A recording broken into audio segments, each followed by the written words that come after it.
ya akan diambil alih oleh pemerintah pusat. Ya.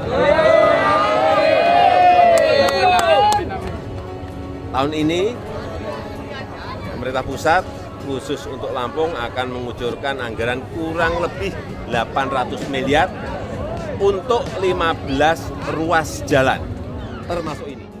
Presiden Joko Widodo melakukan kunjungan kerja ke Provinsi Lampung pada Jumat 5 Mei 2023.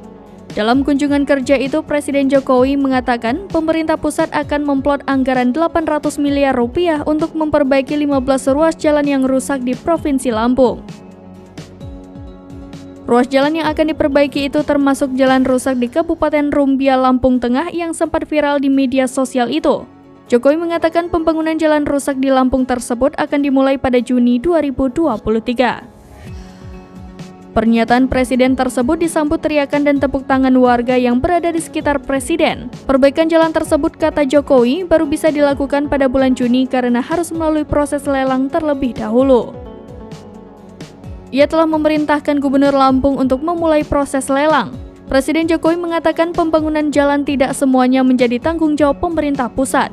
Menurutnya, pemerintah pusat hanya bertanggung jawab pada pembangunan jalan nasional. Sementara itu, pembangunan jalan di provinsi dan kabupaten merupakan tanggung jawab pemerintah daerah. Meski demikian, kata Jokowi, pemerintah akan mengambil alih pembangunan sejumlah jalan rusak di Lampung yang sebelumnya menjadi tanggung jawab pemerintah daerah.